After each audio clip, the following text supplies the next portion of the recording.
Hello, everyone, and welcome back yet again to the GSMC Fantasy Sports Podcast, brought to you, as always, by the GSMC Sports Network.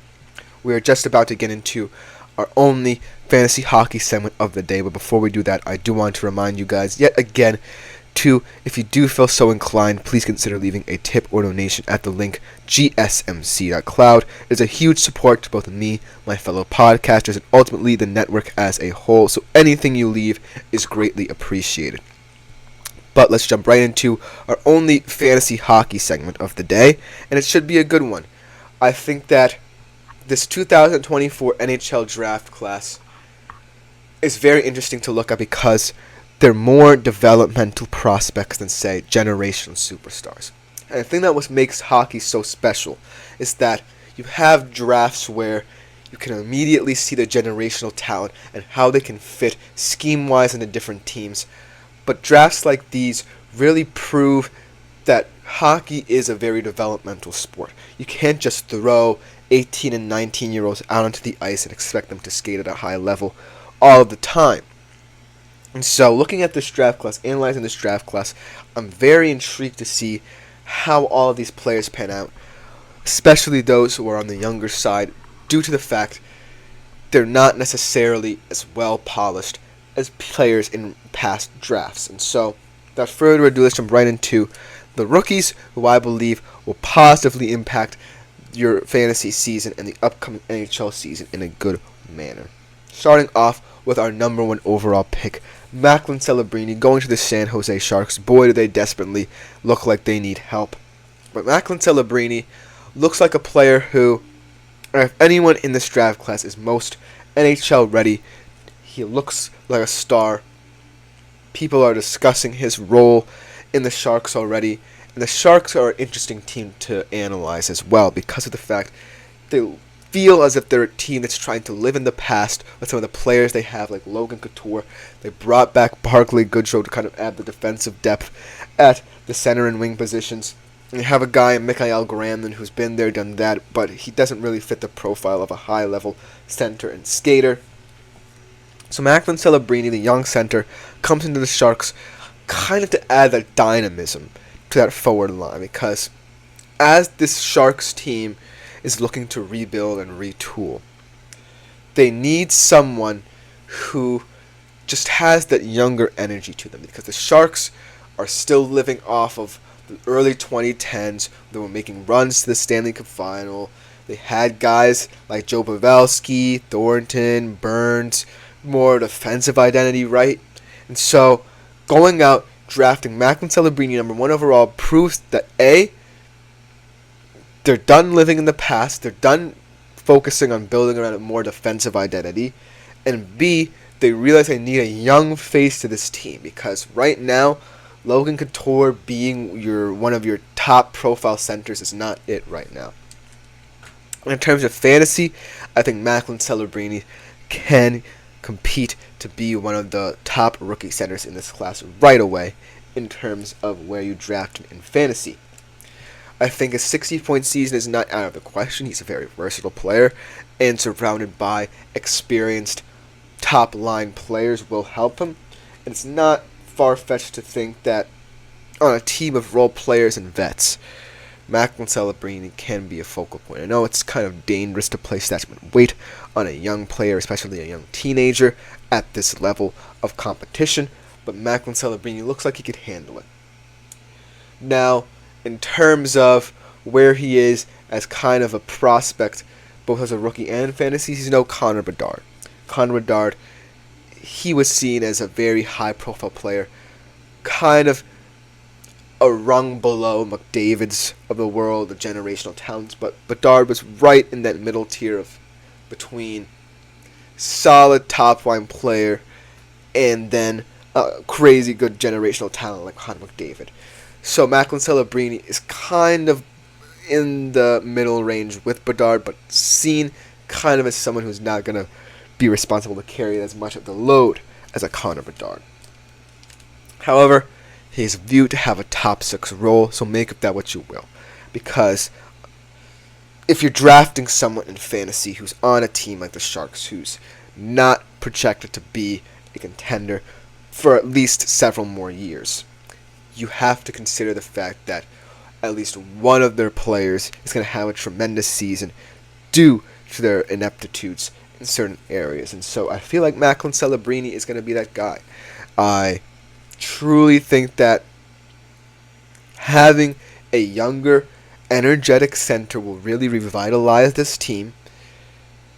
It might help both Celebrini and Couture to have each other, because Couture is now towards the tail end of his career, and it's not looking like he's going to be that high profile. But for now, Celebrini looks very much like the number one fantasy prospect in this class.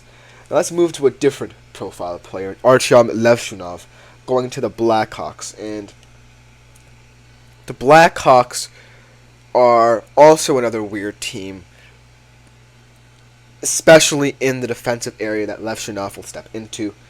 He is a solid defender. They expect him to play early and often in terms of the power play unit. He's getting a lot of Victor Hedman comparisons, very physical style. And the Blackhawks definitely are one of those teams who's also in rebuilding mode and trying to build defensively as well, because they already have a young star on the offensive side of the ice in terms of Philip Kurashev, and now they're trying to bolster an aging defense, whereas the Sharks and Celebrini are a perfect fit. It seems like Levshunov and the Blackhawks also make perfect sense, because right now I'm looking at the depth in the Blackhawks defense, and it's a lot of veteran guys. You have a guy in TJ Brody who never truly was one of the better defenders. He was a Calgary Flame for a while, and he got bounced around the league, finds himself in Chicago. And you have a guy in Seth Jones who was a very high-profile defender as a Columbus Blue Jacket, but now looking like he is at the tail end of his career, trying to get back to his status as a Columbus Blue Jacket. And you have a guy who I think is going to be the best defender in this crop, at least for next year, Alec Martinez, who is a veteran. He was a Vegas Golden Knight. We know he was a huge part of their Stanley Cup runs in their defensive structure. But now it certainly feels like Artyom Levshunov is stepping into a defensive room that looks like it's going to help him and benefit him more than it's going to play well around him. And while it's a good thing, I do believe that as a young defenseman, especially in hockey, when you're on a team that really, really believes you can help them make an impact,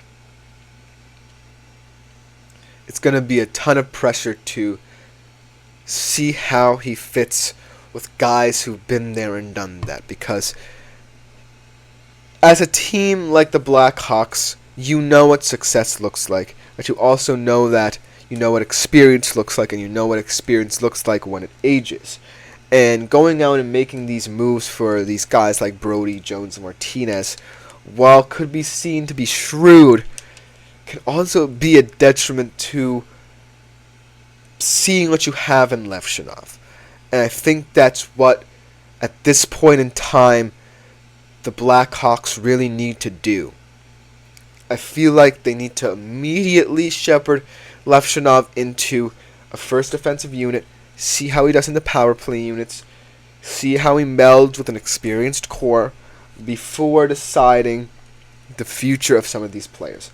I say that Martinez is the most likely fit along with Levshunov in that top defensive pairing, mainly due to the fact that Alec Martinez still has it. But we'll have to see, because right now, defensemen are much harder to gauge than centers and left wingers in terms of fantasy. If there's one silver lining to any of this, though, it's that Levshunov will be strong in the power play, as they immediately see him as someone who can bolster that unit.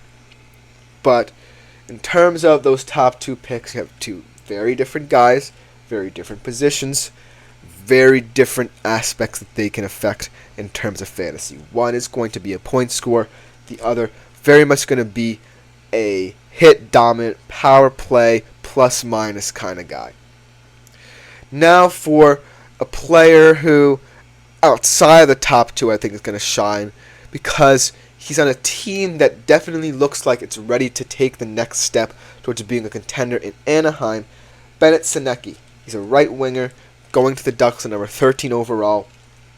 Big, physical, strong profile that he brings to the Anaheim Ducks. And the Anaheim Ducks, top 6 players, definitely are starting to get the feel at least a playoff contender. We have Trevor Zegras, the young center who is capable of highlight reel moments, video game numbers. You have Troy Terry, another guy who's having breakout seasons up the wazoo. You have Alex Killord, that experienced, wily veteran who's seen it all, been on a couple of Stanley Cup Finals teams. And so, looking at this Ducks top 6 or 7, you're getting a lot of guys who are still young, still have the ability to create that attacking verve that a team always looks for, and in a crowded Western Conference, that's going to matter. Your attack is definitely going to matter in terms of how you're going to perform in this Western Conference. And so, I really like what the Anaheim Ducks did with the pick. People might be skeptical, saying that they might not need as much offensive top-line depth as people might think, but Senecki definitely brings a nice profile.